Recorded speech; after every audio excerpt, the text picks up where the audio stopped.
Chers amis étudiants de la Bible à l'école du Seigneur, bienvenue. Nous voulons commencer avec vous aujourd'hui une nouvelle série d'études bibliques. 13 leçons au total, toutes tirées du livre d'Ésaïe. La première leçon que nous allons aborder aujourd'hui parle de la crise identitaire. C'est ce que nous avons parfois expérimenté lors de notre adolescence. Et aujourd'hui, nous voulons évoquer la question de savoir comment Dieu se comporte-t-il vis-à-vis de son peuple lorsque nous avons le comportement, justement, n'est-ce pas, d'adolescents en phase de crise. C'est ce que nous allons évoquer avec nos invités sur le plateau. Avant de le faire, nous allons demander à Nathalie de bien vouloir prier pour nous. Prions. Notre Dieu, notre Père, nous te disons merci pour ce moment d'échange et d'études bibliques. Nous invitons ton Esprit Saint au milieu de nous. Viens et éclaire-nous au nom de Jésus. Amen. Amen. Bon, bienvenue sur le plateau de l'étude biblique. Merci. Nous sommes heureux de vous recevoir. Est-ce qu'en quelques secondes, vous pourrez vous présenter, Nathalie? Je suis Nathalie, comme le pasteur l'a dit. J'ai une formation d'ingénieur en pétrole et gaz.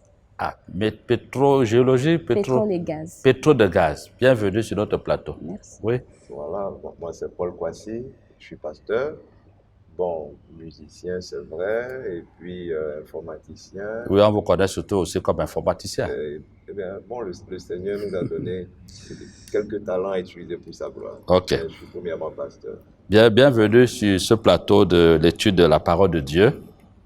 Comme vous le savez, nous abordons la leçon, la première dans notre série, crise identitaire. Et parce que toutes les leçons seront donc basées sur le livre d'Ésaïe, il est peut-être important que nous nous demandions qui est Ésaïe ou qui était le prophète Ésaïe, juste pour nous faire un peu une idée de l'auteur, n'est-ce pas, du livre que nous allons étudier tout au long de ce trimestre, on peut le dire ainsi. Mhm. Oui, pasteur, ouais. Déjà, comme on l'a dit, Ésaïe sera l'objet de notre étude. Oui. Et Ésaïe signifie Jéhovah sauve. Voilà. Déjà, quand on commence au verset 1 d'Ésaïe 1, on dit prophétie d'Ésaïe, fils d'Amoth. Voilà. Donc, on sait déjà que c'est le fils d'Amoth. Et certainement, il est né vers 765 ou 760. Donc, on peut dire un prophète du 8e siècle avant Voilà, Jésus-Christ. 8e siècle avant Jésus-Christ, puisque on sait que son activité en tant que prophète date entre 740 et 700. Ouais. Voilà. Donc, ça nous donne plus ou moins un aperçu, n'est-ce pas, du temps auquel il a vécu. Merci. Nathalie a quelque chose à ajouter par rapport à Ésaïe? Non, c'est très bien On sait qu'il a dit. servi aussi sous plusieurs rois de Juda, n'est-ce pas? Oui. Il a servi au temps du roi Osias, le roi Jotam, le roi Ézéchias et aussi le roi Akaz. Ah, merci, merci. Et bon, on le connaît un peu d'homme de grosse gueule qui critique parce qu'il était proche de la société, il connaissait les réalités. Absolument. Et il dénonçait évidemment des choses qui n'allaient pas bien, que nous allons étudier. Alors, crise identitaire, ça doit bien nous rappeler des choses. C'est quoi? Qu'est-ce qu'on peut entendre par crise identitaire? Il y a des choses évidemment que nous vivons, n'est-ce pas? Oui. Nous avons tous été, par exemple, adolescents et tout. Bon, voilà. Nos parents parlaient des crises identitaires, n'est-ce pas? Et même en psychologie, on en parlait. Une idée de ce que c'est? Alors, une crise, c'est un moment de trouble. Oui. C'est un moment de trouble. Identitaire fait référence à identité, où nous allons perdre ce qui nous caractérise. Voilà. En psychologie, le thème crise d'identité désigne l'incapacité pour l'ego d'avoir une identité qui lui est propre. La crise d'identité peut survenir lors de l'adolescence, comme vous l'avez si bien évoqué. Voilà. Au cours de ce stade-là, les adolescents sont confrontés à la croissance physique et à la maturité sexuelle. Ici, ce qui nous concerne, la crise identitaire concerne le peuple de Dieu, c'est-à-dire Israël. Israël a une identité, celui d'être le peuple de Dieu. Et arrivé à un certain moment, nous allons remarquer que Israël va perdre ce qui le caractérise, c'est-à-dire son aptitude à être le peuple de Dieu. Il y aura un trouble. Voilà. Et c'est ce que nous allons étudier durant cette leçon. Merci beaucoup. Donc, un peu comme l'adolescent qui, à un moment, veut se détacher un peu. Absolument. N'est-ce pas? Qui a même des comportements que le père peut trouver de rebelles. Et donc, c'est peut-être comme ça que... Mais comment est-ce que Ésaïe présente ça dans son livre? Lorsque nous lisons Ésaïe déjà, le deuxième verset, troisième verset du chapitre 1er d'Ésaïe, il présente un peu justement cette crise-là. Comment est-ce qu'il la présente? Ben, il dit le bœuf connaît son possesseur et l'âne, même déjà, commençons même au verset 2. Il dit, j'ai nourri et élevé des enfants, mais ils se sont révoltés contre moi. Donc déjà là, il parle de révolte, vous voyez. Et quand on parle de révolte, c'est qu'on va à l'encontre de la Constitution même ou des règles bien préétablies. Oui, mais vous savez, ça nous arrive d'être un peu rebelles souvent, n'est-ce pas? On a été beaucoup petits, plus que souvent. N'est-ce pas? D'accord. Et là, il parle des animaux maintenant, très intéressant. Oui. On a affaire ici au Créateur qui se révèle. Donc, il nous compare à deux types de créatures. Celle en laquelle il a soufflé le souffle de vie et l'autre qu'il a juste créé, n'est-ce pas? En parlant, il dit, le bœuf connaît son possesseur et l'âne, bien que têtu, n'est-ce pas, la crèche de son maître. Et il dit, Israël ne connaît rien. Et là, il ajoute quelque chose de sérieux. Il dit, mon peuple n'a point d'intelligence. Waouh. Wow.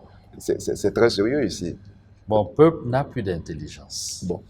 Israël ne me connaît plus. L'enfant que j'ai élevé, n'est-ce pas, que j'ai nourri, que j'entretiens.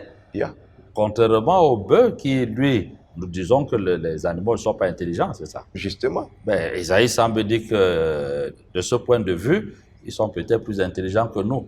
Et là, comment cela est possible? Et comment est-ce que cela peut être possible? Puisque c'est le bouvier qui montre au bœuf, n'est-ce pas, là où il doit aller pour le pâturage, où est-ce qu'il doit aller pour boire, où est-ce qu'il doit aller pour se reposer.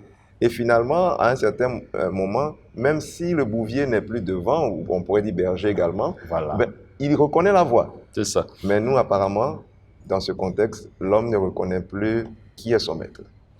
Alors, on remarque là, verset 2, le Seigneur à travers Isaïe dit, « Cieux, écoutez, terre, prêtez l'oreille, car l'Éternel parle. » Avant d'annoncer la crise identitaire, ce qui l'oppose à ses propres enfants, il parle il évoque les cieux et la terre. C'est pourquoi. Qu'est-ce que ça peut nous dire ici? Que Dieu appelle comme à témoin, il prend comme à témoin les cieux et la terre.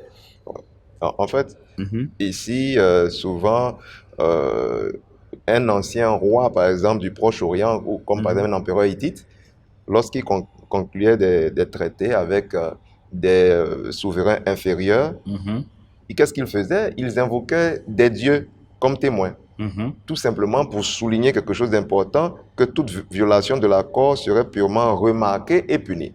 Mais ici, Dieu parlant à ses enfants qui connaissent ce contexte-là, il utilise la même imagerie, mais ici, il est le Dieu créateur, il est le Dieu de l'univers. Donc, lui, il est le seul vrai Dieu. Il ne peut donc faire référence à un autre Dieu. Il prend donc l'univers qu'il a créé comme témoin. Alors, il faut amener l'insistance, voilà, c'est ça, pour que nous prêtions attention Absolument. à ce qu'il est en train de nous dire. Mais concrètement, si ce passage nous concerne aussi, s'il peut nous concerner aujourd'hui, et nous sommes d'accord qu'il doit nous concerner, parce que comme peuple de Dieu, il est possible que Dieu se plaigne de nous. Absolument. Alors, concrètement, comment est-ce qu'aujourd'hui on peut traduire ce genre de... Qu'est-ce qui dans nos comportements peut traduire que nous sommes en train de déplaire à notre Dieu, peut-être faire une forme de crise identitaire. Est-ce qu'on peut trouver des éléments qui nous permettent de dire que oh, Dieu là au ciel il doit se demander, mais est-ce que ces enfants ne sont pas devenus moins que les animaux? J'aimerais parler plutôt des commandements, parce qu'on a très souvent tendance à nous détourner des commandements, à faire ce qui est contraire à la parole de Dieu. À la parole de Dieu, oui. Au travail, par exemple, est-ce que les gens nous connaissent comme des enfants de Dieu? Est-ce que si quelqu'un se présente à notre service et demande des renseignements, est-ce que les gens parleront en bien de nous? Est-ce que Dieu sera fier de nous? Est-ce qu'on dira de nous que nous sommes enfants de Dieu? Donc, par moments, nous perdons. Au travail, on ne nous connaît pas. Ouais. À l'école, pour ceux qui étudient, ouais, ils ont un autre comportement. Les enfants, ils sont corrects à la maison, alors que à l'école, ils peuvent afficher un autre comportement. Donc, c'est sur ça un peu que j'aimerais pouvoir intervenir. Oui, je crois que c'est assez intéressant. Oui, pasteur. Oui, mais est-ce qu'on nous reconnaît en tant que chrétiens? Oui, est-ce que nous représentons toujours le Seigneur partout où nous sommes? Partout où nous sommes, comme la Bible le dit si bien dans 1 Corinthiens 10, 31, dans notre manière de manger, notre manière de boire, dans tout ce qu'on fait. Et même dans notre manière de nous vêtir. Même dans nos relations avec les autres. Comme elle dit. Les propos qui sortent de nos bouches, n'est-ce pas? C'est pas juste se promener avec une Bible, mais est-ce que nous sommes une Bible ouverte? Est-ce qu'on voit Jésus à travers nous? Justement, au verset, quand nous lisons versets 4 à 9, versets 4 à 9, on découvre là qu'il y a des plaintes et même des conséquences à ce comportement plus ou moins rebelle qui ne représente pas forcément le Seigneur. Ouais. Est-ce qu'on pourrait lire ce texte parce qu'il est assez évocateur? D'accord. Je lirai à partir du verset 4 et Nathalie continuera. Voilà. Il dit « Malheur à la nation pécheresse, au peuple chargé d'iniquité, à la race des méchants, aux enfants corrompus. Ils ont abandonné l'Éternel, ils ont méprisé le Saint d'Israël, ils se sont retirés en arrière. » Le verset 5 continue en disant « Quel châtiment nouveau vous infligez quand vous multipliez vos révoltes? La tête entière est malade et tout le cœur est souffrant. » Vous continuez. De la plante du pied jusqu'à la tête, rien n'est en bon état. Ce ne sont que blessures, contusions et plaies vives qui n'ont été ni pansées, ni bandées, ni adoucies par l'huile. Votre pays est dévasté, vos villes sont consumées par le feu, des étrangers dévorent vos campagnes sous vos yeux, ils ravagent et détruisent comme des barbares. Et la fille de Sion est restée comme une cabane dans une vigne, comme une hutte dans un champ de concombres, comme une ville épargnée. Verset 9. Si l'Éternel des armées ne nous eût conservé en faible reste, nous serions comme Sodome, nous ressemblerions à Gomorrhe. Alors, voilà, c'est assez grave. C'est très grave. C'est assez grave. Parce que là, il y a la méchanceté, il y a la corruption, il y a la révolte, et puis rien n'est en bon état. Ouais. C'est assez grave si c'est la description que Dieu, c'est celle qu'il a eue pour son peuple au temps d'Ésaïe. Si c'est la même qu'il a pour nous, je crois que c'est assez grave. C'est sérieux. Alors, au verset 9, même jusqu'au verset 10, quand il évoque Sodome et Gomorrhe, quel message nous envoie-t-il?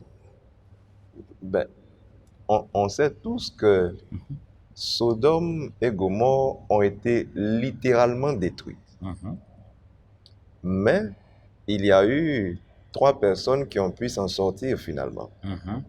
Lot et ses 2 filles. Ouais. Bien que madame soit sortie, madame Lot, elle y est restée. Ouais. Mais Sodome et Gomorrhe étaient arrivés à un point de dépravation tel que la négation de Dieu était à son summum. C'est-à-dire, Dieu n'existe plus. Le plaisir, le matérialisme, le moi, l'ego, l'orgueil, Mais finalement, La corruption, les excès de tout genre. justement, Mhm. les abominations sexuelles, l'impureté, toutes ces choses, finalement, Dieu a dû intervenir. Et là, il y a encore de l'espoir ici quand il parle de Sodome et Gomorrhe. Mhm. Parce qu'ils ne sont pas encore détruits. Mhm. Ils reçoivent un message. Quant à Sodome et Gomorrhe, Donc, c'est un avertissement fort. très fort. Et quand vous parlez de 3 personnes sauvées, bon, j'ai eu envie de me demander, mais écoutez, alors, c'est la majorité qui a péri. Absolument, c'est 2 villes. C'est des villes qui ont été détruites. Oui. Parce que j'entends parfois les gens dire, bon, écoutez, Dieu comprendra, puisque d'ailleurs nous sommes très nombreux à faire la même chose. Est-ce que le texte établit ça? Que Dieu comprendra? Il comprend une chose. Oui, Je pense à Nathalie. Il comprend que nous sommes des humains. oui. Il comprend que nous pouvons pécher. Mais il ne comprend pas qu'on connaisse les conséquences du péché, qu'on voit autant d'amour venant de lui Et que nous entêtions à rester dans le péché. Et une autre leçon pour avoir, c'est qu'il y a une conséquence à tout ce que nous choisissons de faire. Évidemment. Dieu nous dit, je mets devant toi le bien et le mal. Choisis le bien et vis. Voilà. Et si Donc, tu ne choisis pas le bien, Et si tu ne choisis pas le bien, que tu choisis le mal, eh bien, la conséquence, c'est la mort. C'est la mort. Donc, nous avons... et nous d'ailleurs devons- l'apôtre Paul en parle, n'est-ce pas, au chapitre 6 de de Romains. Romains, Mhm. verset 23, car le salaire du péché, C'est la mort. c'est la mort. Donc, la description, elle est très forte. Mhm. Le message d'avertissement, il est tout autant fort. Ouais. Et je pense que nous devons revenir à nous-mêmes Mhm. comme croyants et nous demander qui sommes-nous et essayer de revenir à notre identité qui est celle, n'est-ce pas, d'enfant de Dieu. Ouais. Pasteur, quel commentaire faites-vous du verset 11? Eh ben, le verset 11 Mhm. dit « Qu'ai-je à faire de la multitude de vos sacrifices ?» Mhm. Dit l'Éternel, « Je suis rassasié des holocaustes de béliers et de la graisse des veaux. Je ne prends plein plaisir au sang des taureaux, des brebis et des boucs. » Ici, c'est très sérieux parce que nous savons qu'il y avait tous ces sacrifices qui étaient faits en attendant que Jésus revienne. Donc, prescrit par Dieu lui-même. Voilà, Dieu l'avait prescrit. Mais finalement, on voit Dieu qui dit « Je ne veux plus de ces sacrifices. » Quelqu'un dirait « Est-ce qu'il ne veut plus qu'il soit sauvé ?» Non. Mhm. Il tarde dans l'accomplissement de sa promesse pour que le maximum soit sauvé. Mhm. Mais là, il dit « C'est nos cœurs qu'il veut. » Mhm. Il ne veut pas tous ces rituels. Le rituel en lui-même n'apporte rien. Ce ne sont pas nos dîmes, nos offrandes, nos chants, nos fêtes. Il dit pas de sacrifice. C'est toi que je veux. C'est ton cœur. C'est ton cœur que je veux. Tu as été créé à mon image. Je veux te racheter, te faire sortir des pièges de Satan. Donc, ce qui intéresse Dieu, Nathalie, c'est C'est certainement plutôt pas nos offrandes, nos non, dîmes. nos sacrifices, c'est nos bien parce que biens, c'est nos prescrit. services. Mhm. C'est très bien, mais ce qui intéresse Dieu, c'est notre obéissance. Yeah. Oui, un peu comme pour dire si on est croyant, Mhm. ça doit pouvoir se voir par notre transformation, c'est ça? Évidemment. Pas Évidemment. forcément Pas du fait d'aller à forcément. l'église tous les jours. Voilà. Mais dans le comportement, dans ce que nous disons, dans ce que nous faisons, Mhm. parce que ce que nous faisons parle plus que ce que nous disons, Oui. que ce que nous prêchons. Mhm. Les gens nous regardent et nous observent. Et ce qui intéresse Dieu, c'est notre obéissance.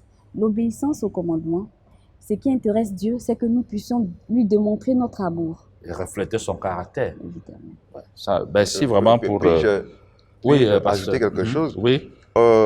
La leçon nous dit ici que, bien sûr, Dieu lui-même avait institué le système de culte rituel Oui. et désigné le temple de Jérusalem comme le lieu approprié pour cela. Mhm. Mais les rituels étaient destinés à fonctionner dans le contexte de l'alliance que Dieu avait conclue avec ce peuple. Et ici, il précise que les rituels et les prières qui étaient accomplis n'étaient valables que s'ils exprimaient la fidélité à lui et à son alliance. Ça va. Donc, Dieu, le message il est clair. Parce que nous sommes ses enfants, Mhm. nous devons nous comporter comme tels, Voilà, n'est-ce pas? absolument. Et que, bon, Dieu ne peut pas se faire corrompre. Non. Ce qu'il désire, ce n'est pas tant nos moyens financiers, nos Yeah. moyens matériels, n'est-ce pas? Mais c'est plus le changement, la transformation la transformation du cœur. Est-ce que nous pouvons évoquer un peu avec Pierre un message de Dieu dans 2 Pierre, chapitre 1, verset 3 à 11, on pourra probablement le résumer. Si le pasteur a trouvé, il peut lire pour nous. 2 Pierre 1, du verset 3 au verset 11, c'est bien ça? Oui.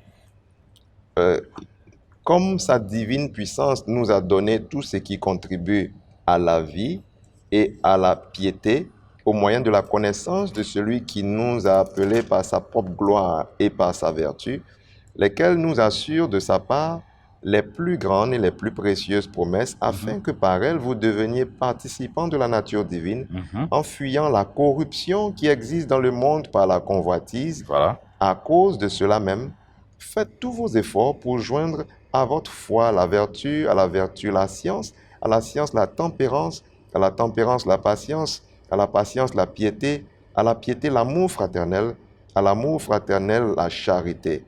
Car si ces choses sont en vous et y sont avec abondance, elles ne vous laisseront point oisifs ni stériles pour la connaissance de notre Seigneur Jésus-Christ.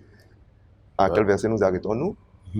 Verset 11. Mais celui en qui ces choses ne sont point est aveugle.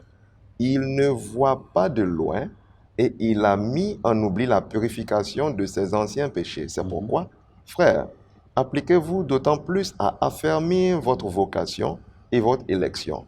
Car en faisant cela, vous ne broncherez jamais. C'est ainsi en effet que l'entrée dans le royaume éternel de notre Seigneur et Sauveur Jésus-Christ vous sera pleinement accordée. Cela nous... Vous voyez des très beaux conseils comme ceci. Alors, nous voyons un peuple qui est rebelle. Et le verset à mémoriser assez évocateur, le verset 18 d'Ésaïe chapitre 1, Ouais. on voit curieusement là le comportement de Dieu envers un peuple rebelle. Un message assez fort pour l'époque d'Ésaïe et même aussi pour notre époque. Le verset 18. Nathalie, il dit, vous l'avez sous les yeux, voilà. Venez et plaidons, dit l'Éternel, si vos péchés sont comme le cramoisi, ils deviendront blancs comme la neige. S'ils sont rouges comme la pourpre, ils deviendront comme la laine. Alors, dans le même chapitre, la rébellion humaine est bien établie. Oui. N'est-ce pas? Le salaire, normalement, que nous devrions mériter, c'est quoi? La mort? C'est la mort, c'est la destruction comme Sodome et Gomorrhe. Absolument. Mais au verset 18, quand Dieu dit « Venez et plaidons », pasteur, quel est le message? C'est Dans le contexte de la réalité. C'est véritablement un message d'amour. Dieu est amour. C'est ce que 1 Jean 4 nous dit. Il est amour. C'est la grâce. Vous devez mourir, mais voici un Dieu qui, comme en Éden, tend la main. Il vient vers le pécheur. Il vient avec une solution bien définie. Venez, nous allons discuter. Je vous donne l'occasion de vous vider, de vous repentir, de reconnaître que vous avez été sur le mauvais chemin. Et c'est ça qui est péché. Exact. Donc, Est-ce il y a le le mauvais chemin? pardon, il y a l'espoir de la restauration. Oui. Dieu dit, je vais nettoyer vos péchés. Voilà. Et d'ailleurs, verset 16, 17, il dit, lavez-vous, purifiez-vous, ôtez de devant mes yeux la méchanceté. Donc, il y a aussi notre volonté. Absolument. Ôtez. Oui. Engagez-vous à ne plus Absolument. être méchant, n'est-ce pas? Apprenez à faire le bien, vous avez évoqué ça tout à l'heure. Recherchez quoi? La justice. justice. Protégez l'opprimé. Vraiment, n'est-ce pas le message pour notre temps? Mais si, c'est le message. Parce que tout comme au temps d'Ésaïe, il y avait une disparité entre les riches et les pauvres. Ouais. Aujourd'hui, certains sont de plus en plus riches et d'autres sont de plus en plus pauvres. Et comme au temps d'Ésaïe, les enfants de Dieu n'étaient pas des modèles. Est-ce que nous sommes mieux qu'eux? Peut-être qu'aujourd'hui, nous ne le sommes pas non plus. Que Dieu nous aide vraiment. Que Dieu nous aide. Donc, le message, il est là. Oui, nous avons péché. Oui, nous sommes rebelles. La destruction est d'ailleurs assez forte. De la plante des pieds jusqu'à la tête, rien ne fonctionne. C'est assez grave. vous méritez la mort, les conséquences sont là, comme Sodome et Gomorrhe. Mais le Seigneur dit, venez, plaidons, et je vais vous restaurer. Ça, c'est un message assez fort. Et je sais que nous avons des petits frères, nous avons des enfants. Quelle doit être notre attitude lorsque nous avons justement en face de nous ceux qui ont des écarts de comportement? Comment devons-nous nous comporter, désormais? Je pense que, comme Dieu l'a fait, il est le modèle parfait. C'est d'appeler en fait avec amour. C'est d'appeler avec amour, montrer notre intérêt, l'amour que nous avons pour autrui, et leur faire comprendre dans l'amour, dans la douceur, sans toutefois les juger, et les appeler comme Dieu l'a fait à la repentance. Donc nous devons être des réparateurs de brèches aussi. Absolument. Bien-aimés étudiants de la parole de Dieu, nous avons évoqué clairement la question de crise identitaire.